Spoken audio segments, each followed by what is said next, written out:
the Spot Track Podcast, talking sports contracts, the salary cap, and business of sports. Welcome into the latest edition of the Spot Track Podcast. Brandon Kravitz here, along with the money man himself, Mike Ginnitti. Today's episode brought to you by AuthenticAudioPro.com. Real professional radio ads and podcast production for a fraction of the price. AuthenticAudioPro.com. Dog days of the summer are creeping up. How are you coping with this? Because I'm having to have a chat with myself on the daily at this point, Mike. Like, it's going to be okay. We're going to make it through. Yeah, look, the NFL-driven world is certainly coming to a halt if we're going to open with Nico Collins and Jauan Jennings today. But I've actually started to dive into this college stuff, kind of heavy hitting here. It's really fascinating. It's truly the wild, wild west. There's no reason to talk about it yet, Brandon, because I don't have my head wrapped around anything. And I think that's the whole point, right? Nobody really knows what the hell is going on with it. But at some point in time, this has to get more formalized, right? I mean, I kind of posted this morning that we have to get some kind of players association, some leadership, some collective bargaining, because right now it's just nil and unlimited roster sizes and unlimited transfers. And then you've got this revenue sharing piece coming down within the next 12 months. So I think it's fascinating where it's all going and what kind of, appendages may come from this in terms of football and basketball. But I'm at least starting to wrap my head around that in this NFL downtime, right? Okay, so wasn't planning on starting with this, but I do have a question in that regard, because I wonder if this is perhaps the way that this goes. If you were to collectively bargain, that means that there's a union. When there's a union, that also means that there's uniformed payment across the board, at least to some degree. There's a minimum, there's a maximum, there's a cap, and all of that stuff that we talk about on the regular basis with professional sports, but there's less of a pool. And so everybody can make a decent amount of coin. Mm-hmm. You're not going to pay the captain of the volleyball team the same amount of money that you pay the captain of the football team. That's just not the way it works. But if everything were collectively bargained, then that is the way that it would work. So I wonder if we see you can opt in to the college sports union and you get a base pay for that, which your standard rowing athlete would absolutely sign that paperwork. Yeah. Whereas maybe the quarterback or the star wide receiver doesn't, so that they're still able to make a larger amount of money. Is that a possibility in the way that this works, where the bigger stars are not interested in this union because they're good? I'll say that's definitely something I've read, right? I mean, I'm trying to read every angle possible. That is certainly one way to go. The end of every paragraph that I read comes with, however, comma, there will be lawsuits. Literally every time. Every idea comes with the idea that there's going to be an antitrust lawsuit no matter what we do here, right? Because the ability for a quarterback to earn the nil money only if he opts out of a base salary, I think that's kind of illegal, right? Like, I don't know that that's very fair either. So it's just a mess. It's not a one size fits all situation. I think you and I have talked about this a little bit, and maybe we can just kind of cap it here. I think at the end of the day, the best approach for where things are headed is just to split football and maybe even basketball off into their own entities, and then treat the other sports. And I don't mean to downgrade them, because I think I enjoy them as much as football at times. Treat them maybe with this revenue sharing system so that they are all on equal levels and at least being compensated properly. And then just kind of let football and basketball do their own big time animal things. And oh, by the way, still have the big boys trickling down some revenue to the smaller sports as well in terms of revenue. But I don't know. I mean, I'd even hate to see that. That creates a headache too, because huge. The example that I was using is trying to figure out how there's fairness between football and some of the zero to negative net revenue sports. But you even have that issue within those sports themselves. There's a huge difference between Alabama football and Nevada football. So Are they splitting revenue the way that the Cowboys and the Packers do? Because there's no way Bama would ever sign off on that. No, those type of schools. It'd be a massive conference, correspondence situation where there's either a Power 4 or every conference treats things differently. And then you start to talk about, the shift in power of balance and all that stuff. But there's no easy answer. And that's why this has never even been approached. But now we're here and it feels like things are going 1,000 miles an hour, but there's still no answer. And there's no good solution. Right. I keep seeing, Greg Sankey and all these really high important people in this game basically tweeting ideas. That's how lost people are, right? Like they're just throwing shit out to the wind right now, Brandon, hoping something sticks. There's no good answer. And I just have a feeling that it's going to be, let's try this lawsuit. Let's try this lawsuit. And it's going to really hurt college athletics as a whole. So I'm at least trying to understand the semantics of it, but I don't know. This might be more famine than feast when it's all said and done. It truly might be. Well, it just goes to show that it's a lot easier to not pay your workforce than to pay them because it creates all sorts of headaches. Lawsuit. Not an issue in the NFL, though. We got word that Nico Collins had signed an extension this week, 4 years, $75.8 million. What do we know about the terms of this deal with the Houston Texans? Yeah, I love it. Didn't see this one coming. He was on the short list because there were some rumblings, but after the Stephon Diggs acquisition and kind of retool of that contract, I sort of thought they were going to ride this out for one more season. They didn't. And he gets a nice raise. He was due to make $3.5 million this year. He's now going to make 19.2. So this is a role situation, right? This isn't just about keeping him for the future. There's a world where they view Nico Collins as the true WR1 on this team, and I get it. He's shown that kind of flash at times. It's just been a smaller sample size, but in the grand scheme of things, right? 24.2 per year. It's really a 3 for 54 over the next 3 seasons. Those are kind of old school numbers, 18 million a year for this guy. If he's the actual number one option for CJ Stroud for the next 3 seasons, there's value in what they've just done, even though the starting point was a lot lower than many of these other receivers were getting to. So again, in the grand scheme of things, really after the next couple of months, after CD and Chase and Justin Jefferson do their damage, this is going to be a flash in the pan contract. And fantasy owners and certainly Houston Texans fans may absolutely love what's happened here for the next 2 to 3 seasons. Well, absolutely. And so we know that the Justin Jeffersons and Jamar Chases of the world, they're going to reset the position. Nico Collins is really good. He's not a reset the position type of player. I guess this is more in line with, I'm looking at Calvin Ridley's deal, 4 years, $92 million, 46 guaranteed. It's more of that sort of, you're a number one. You're just not a star, a game breaker. Yeah. Superstar. Yeah, but I'll say this: at 18 a year for the next 3 years, that screams underpay for me. I'll just say that it's not. It's especially probably, if he does it again. Yeah, it's probably fair value, but where this market is going, and where it's been going for the past two off seasons, I do think this is going to get absolutely swallowed up as quickly as humanly possible. And oh, by the way, Michael Pittman Jr.'s contract kind of looks a lot like this, and I value him a heck of a lot higher than I do Nico Collins when it's all said and done. So we've had a couple of wide receiver deals kind of get suppressed a little bit based on where I think they could have gone had they run themselves into free agency a little bit longer. So for as many eye-popping numbers as we've seen, we've got a couple of nice ones sitting out there, and I put this in the fair market value category for sure. So, I'm not going to break any news here, but the new formula in the NFL, if you're able and lucky enough to pull it off, is supercharging an offense around rookie quarterback contracts. Tua and the Miami Dolphins are a good example of that. CJ Stroud now with the weapons they have, Stephon Diggs, Nico Collins, Tank Dell, Joe Mixon. It's just crazy what you can pull off. Look at the 49ers. However, this is not foolproof. I was looking at, and this is a little reductive to just say that this is the only way to judge success, but ultimately everyone's trying to win a Super Bowl. 5 of the last 6 Super Bowl winners, in my opinion and my assessment, do not qualify for the, hey, get a quarterback on a rookie deal, supercharge an offense, we'll go win a championship. So it's not foolproof.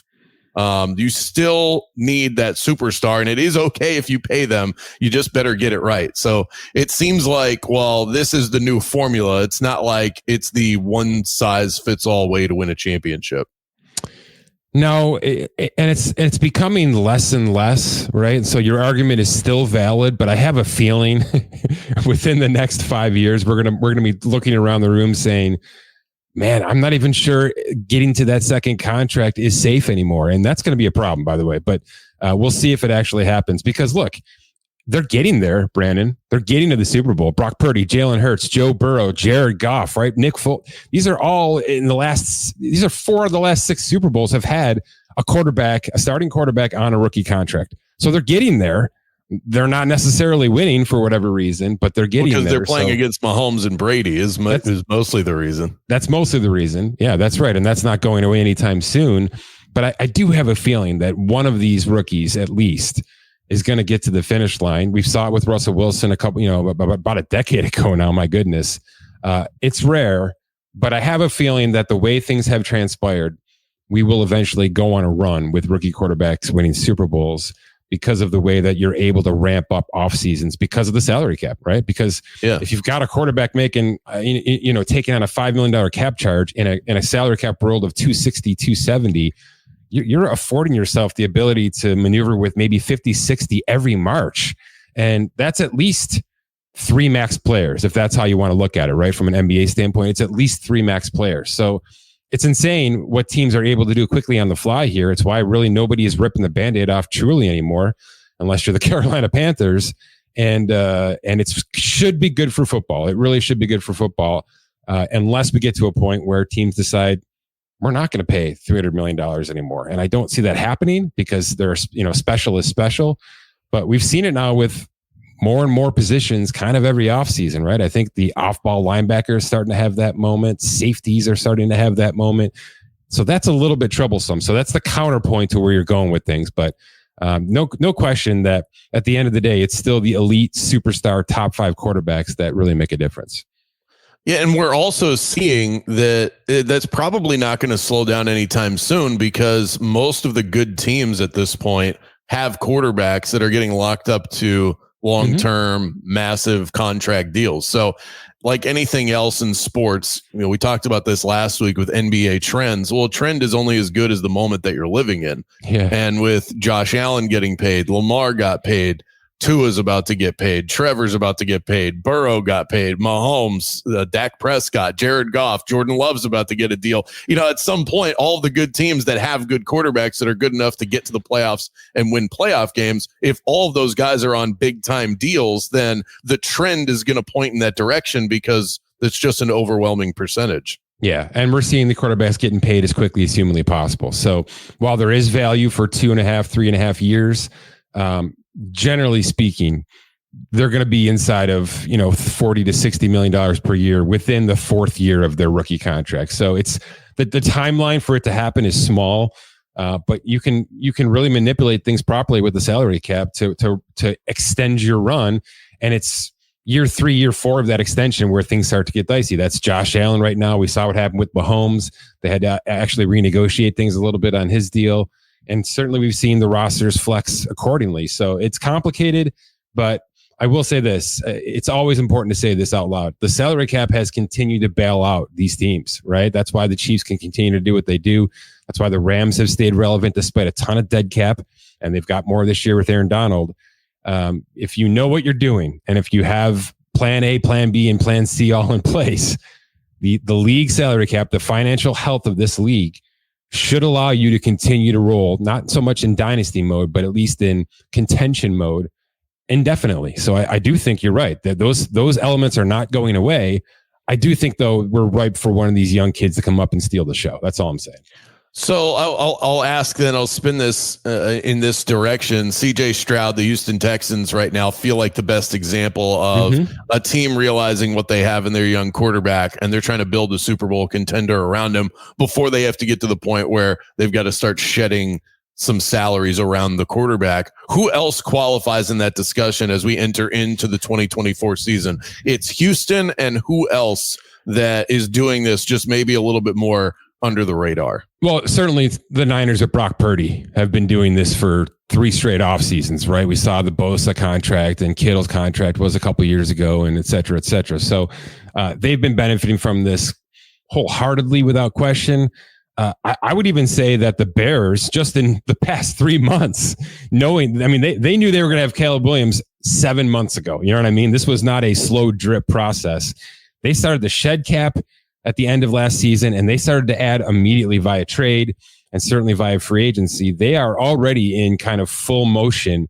And to some degree, the Commanders have as well. The Commanders have had a sneaky good offseason, not just from a roster standpoint, but from a front office, a scouting, and analytics standpoint. Every single time I open up Twitter, I see a new acquisition, a new hire to that staff, and I get a whole bio about, the technology background and the sports background and the science background. And they are not screwing around on that Washington front office. This is no longer Dan Snyder's team. Let's put it that way. So maybe that's the team that from a roster standpoint has kind of snuck under the radar a little bit. Lots riding on Jane Daniels, of course. But I do think that could be maybe a 0 to 60, 0 to 70 organization, even in 2024, especially when you kind of look around that NFC East and maybe groan a couple times at what you might be seeing. Well, it was my low-key way of asking who should I be placing futures bets on, and I think you just nailed a good one. Yeah. Thank you for that. I don't know the number. I'm gonna have to look this one up real quick, but I'm assuming the Commanders win total over under isn't any higher than 6.5. So yeah, maybe the make the playoffs bet is the way to go. Make the postseason, Washington Commanders. How about that one? Commanders win total. Let's see if I can pull this up really fast. Nope, that's gonna take more of a search. Oh, 6.5. I was right. You nailed it. All right. How about that? Future odds maker over here. Let's talk about Drake May. He signed a rookie deal, 4 years, $36 million. Other rookies starting to sign deals as well. Is there anything that is standing out to you, or is this just business as usual because everything is already sort of structured and in place? Yeah, I'll just do kind of a deep dive on how these first rounders generally look, right? It's a 4-year contract, fully guaranteed. There's a 5th-year option for the most part. And pretty much every first rounder I've seen to date, there's offsetting roster bonuses that are paid out in training camp. They're fully guaranteed. So basically, these players are on a minimum salary in terms of their base salary, but they get a nice big offsetting roster bonus in training camp. So it's early cash in hand. It kind of helps for some other issues as well in terms of like if this player has to be traded, maybe there's a way to move some of that money earlier than later instead of having it all built into 18 weeks of base salary. So you'll see that on some of these cap breakdowns. Again, fully guaranteed. It's just kind of cash, not cap situation. And there's offsets with basically every single contract that I've seen. So that means these players are not able to double dip. Most of these guys have not been able to work that out. Caleb Williams, we'll see if he can forego offset language, although he's doing this without an agent.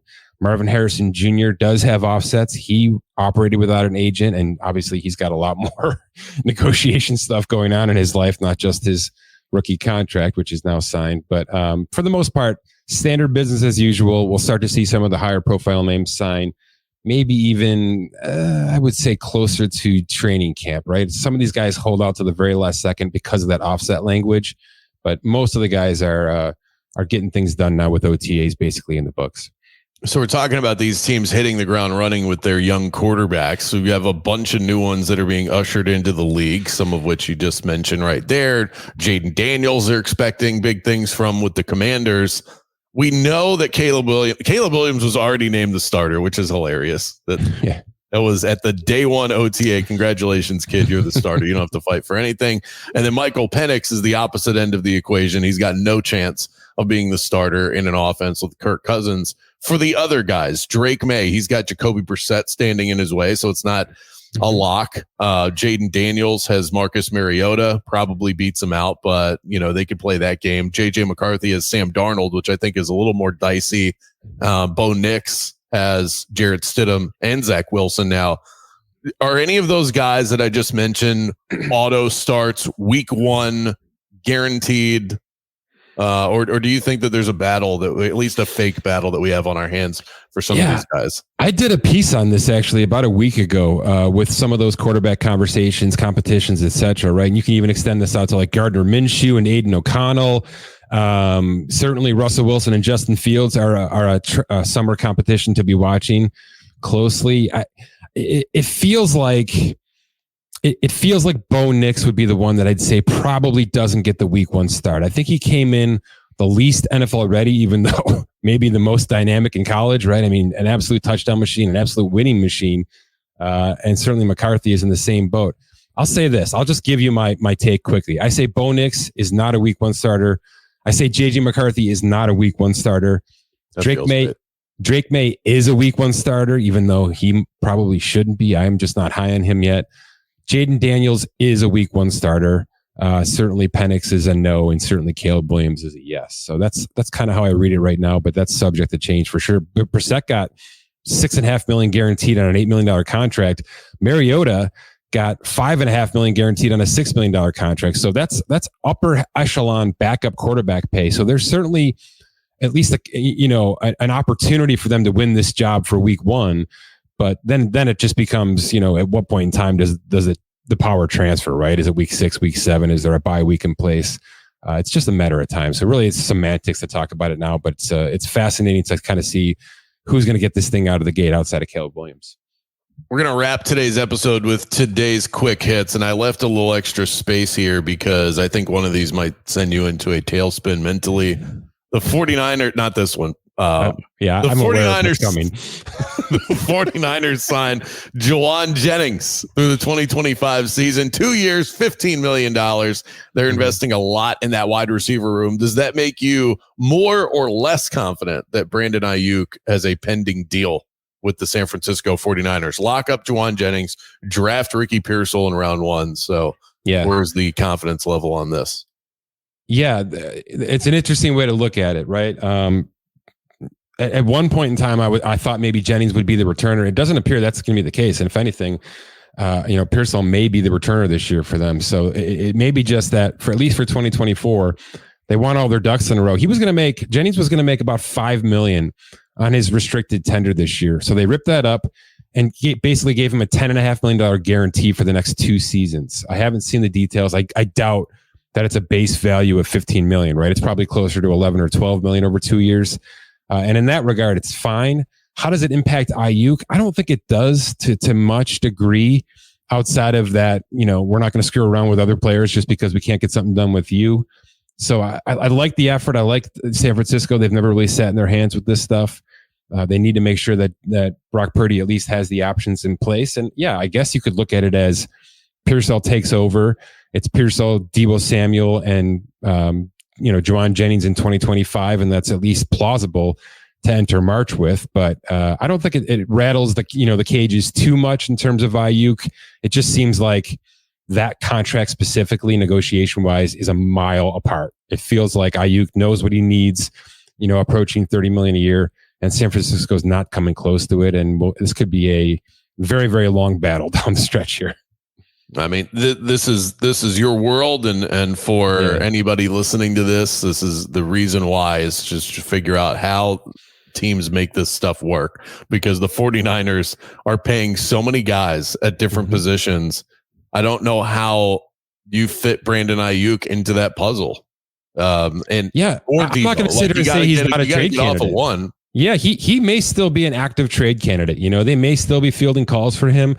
I'm not sure how many teams are still left with cap space and, ample room to do that.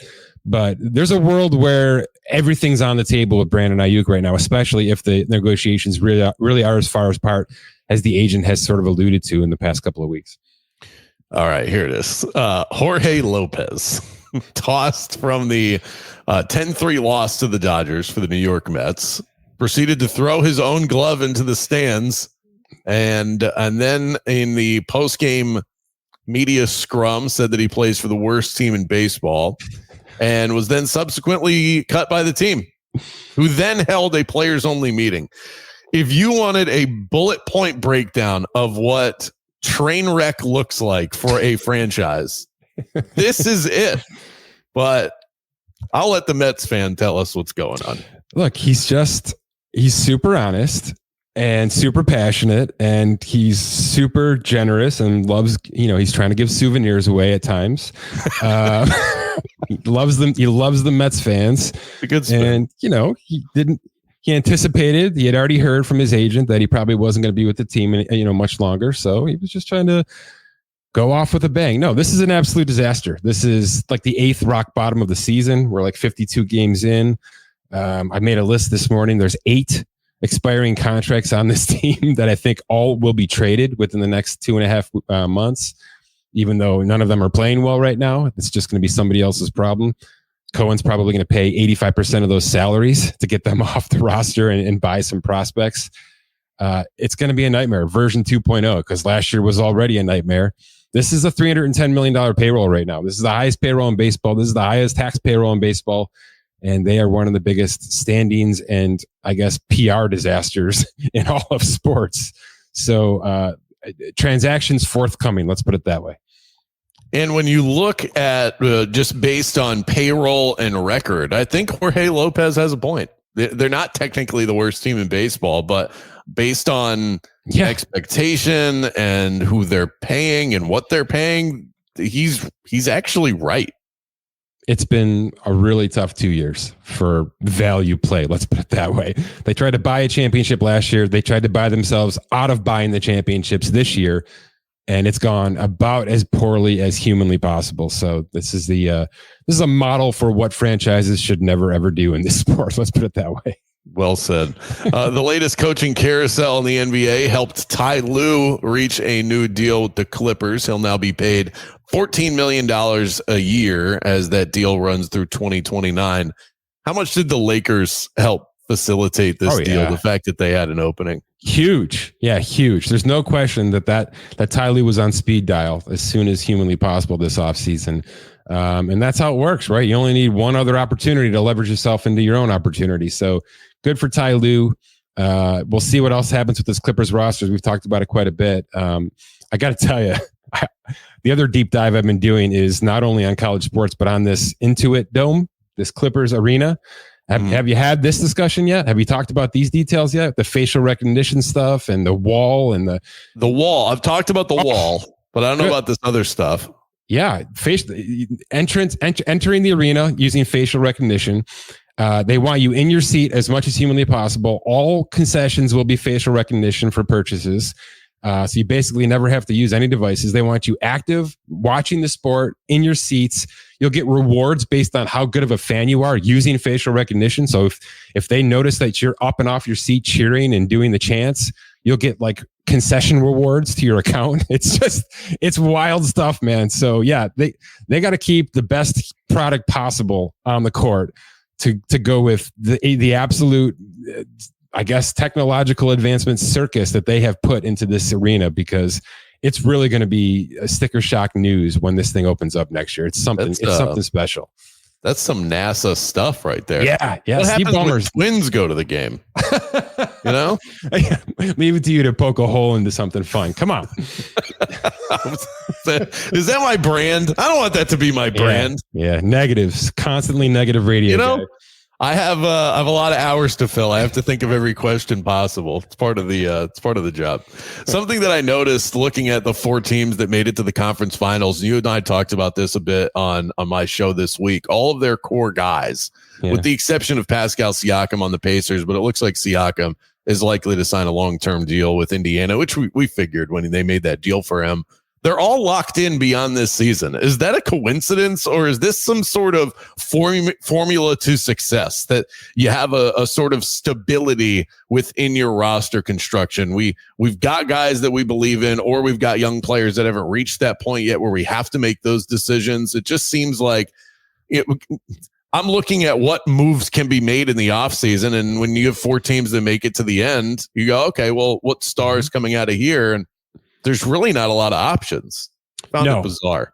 No, these 4 teams are going to run it back almost exclusively next year, maybe give or take some small role player depth moves. But you're not going to be watching many of these players walk into free agency next year, or even really be put on the trade block. Maybe 1 or 2 here and there. We talked about Karl Anthony Towns possibly hitting there, etc. But for the most part, these teams are locked in. Is it a trend? Is it an anomaly? Is it a trend? I'd put it this way. It is really hard not to get an extension in the NBA right now. Okay. Really hard. You have to be, you have to have done something terribly wrong to not be under contract, because being under contract makes you valuable, even if you're not a good player. Being a trade asset, being able to be mathematically added into a trade for matching purposes is value. even if you're, a 9 points, 2 rebounds player. So for the most part, teams are just extending everybody to some degree so that they have the ability to operate as they want to. And that's the other part of it. All of these teams have constructed their roster in every asset possible. So there's a massive trade acquisition. There's a couple of homegrown players. There's a few free agents trickled in there. All of them have balanced roster management, which is the way to go. And maybe they've figured it out, kind of before most of the league has, right? Because teams like what LeBron is asking the Lakers to do every year in the offseason is just not sustainable. It's just not. They have forfeited the ability to trade because of the way that they've operated in LA for the last 5 years. They just can't do anything anymore. You have to leave every single possibility open every offseason because you never know who is going to be available. Every superstar sort of becomes available every now and then, and you have to be ready to pounce when it's there. And I think these 4 teams have been the example of that, including Boston last year with Jrue Holiday, which I think none of us really saw coming from a Milwaukee team that was in contention. That's such a good point with LeBron James, and I think it's something that's missed on a lot of us. Because he's often called the worst GM in the NBA. That's a common opinion, and I don't think it's necessarily incorrect. But it's not just because of the players that he wants to bring in. It's the way in which he wants to structure a roster. Yeah. It's very 2010. It's not 2024. He wants to win right now in this moment, not create a window. And in today's NBA, you've got to create a window and then hope that you strike within that window. Yeah, there's no question about it. And the way that those contracts are structured out there and the timing of it all, it kind of pigeonholed them over the next couple of off seasons. Yes, they got a couple of draft picks back that they can, operate with, but it's going to be much easier said than done for teams like that just don't have the ability to maneuver like Miami will, or Cleveland will, or certainly Boston has been doing over the past couple of off seasons. Check out my website. If you need a podcast assist, audio production, or content marketing of any kind, I can be your guy. AuthenticAudioPro.com. Hit rate and subscribe this very podcast. And make sure to visit SpotTrack.com for all of the latest in the sports contractual world. The dog days of the summer continue next week with another round of episodes on this podcast feed. Thanks so much, Mike. We'll do it again. Yep.